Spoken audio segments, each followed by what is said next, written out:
kami dari kelompok 3 ingin menjelaskan tentang bencana hidrometeorologi dengan anggota 4, yaitu Amalia Wulandari dengan NIM 2021-41-2001, Fadila Wulandari 2021-41-2002, Titis Lugina Hisabah 2021-41-2006, Muhammad Septa Yusuf Leitaat 2021-41-2009 dengan dosen pengampu yaitu Ibu Dr. Rita Sulistiawati, Sarjana Sains Magister Sains. Oke, selanjutnya kita akan menjelaskan apa itu bencana hidrometeorologi.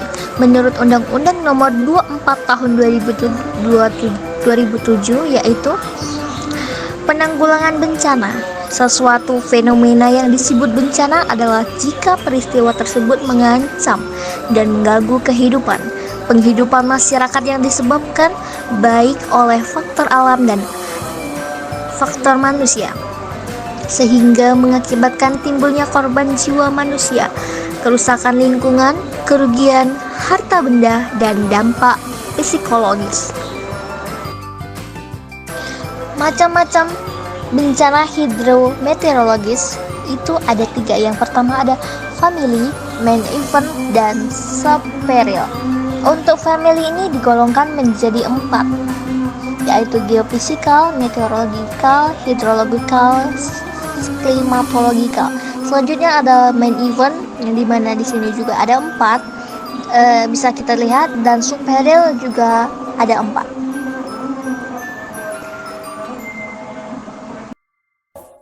Selanjutnya ada tren kejadian bencana hidrometeorologis, yaitu ada 2, ada tren global dan tren di Indonesia.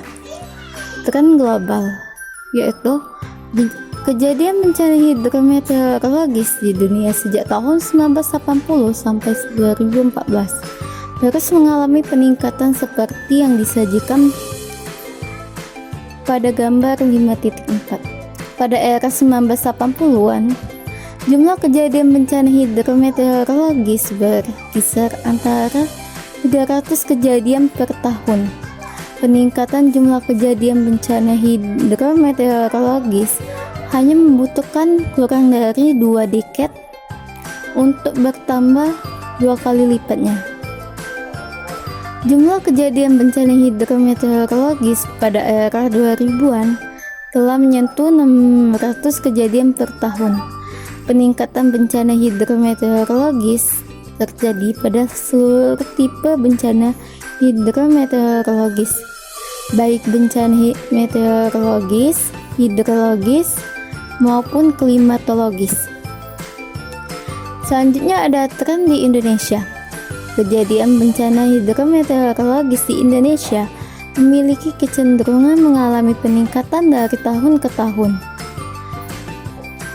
Tentunya hal ini perlu menjadi peringatan bagi seluruh elemen masyarakat, baik pemerintahan, lembaga non-pemerintahan, akademisi, praktisi, dan pengusaha. Selanjutnya ada dampak bencana hidrometeorologi. Yang pertama yaitu kerugian ekonomi. Rusaknya infrastruktur, lahan pertanian, dan properti mengakibatkan kerugian finansial yang signifikan. Yang kedua, korban jiwa dan cedera. Bencana seperti banjir dan tanah longsor dapat menyebabkan korban jiwa dan cedera. Yang ketiga, kerusakan lingkungan. Ekosistem rusak, hilangnya keanekaragaman hayati, dan penurunan kualitas tanah. Selanjutnya yang keempat, gangguan sosial. Pemindahan penduduk, gangguan pada layanan kesehatan, pendidikan, dan akses air bersih. Yang terakhir yaitu penyakit. Penyakit menular seperti diare dan malaria dapat meningkat akibat sanitasi yang buruk dan genangan air. Selanjutnya itu ada mitigasi dalam bencana hidrometeorologis. Yang pertama, peningkatan infrastruktur, yaitu memperbaiki drainase dan membangun tanggul, Selanjutnya pendidikan masyarakat, yaitu sosialisasi mengenai langkah mitigasi dan kesigapan bencana. Penghijauan, yaitu reboisasi untuk mengurangi resiko longsor. Yang terakhir ada sistem peringatan dini, yaitu penerapan teknologi untuk peringatan bencana. Kesimpulan, bencana hidrometeorologi mencakup berbagai fenomena alam yang dipengaruhi oleh cuaca dan iklim, seperti banjir, tanah longsor, dan kekeringan. Berikut adalah beberapa kesimpulan mengenai bencana ini. Yang pertama, ada faktor pemicu, curah hujan tinggi dan tidak merata, perubahan iklim yang meningkatkan frekuensi cuaca ekstrim.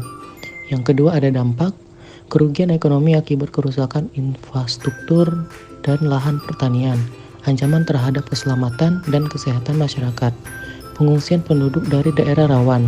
Yang ketiga ada mitigasi, pengelolaan tata ruang yang baik dan berkelanjutan, peningkatan kapasitas sistem peringatan dini, edukasi masyarakat tentang mitigasi bencana. Baiklah, itu saja video kelompok dari kami. Sekian dan terima kasih. Wassalamualaikum warahmatullahi wabarakatuh.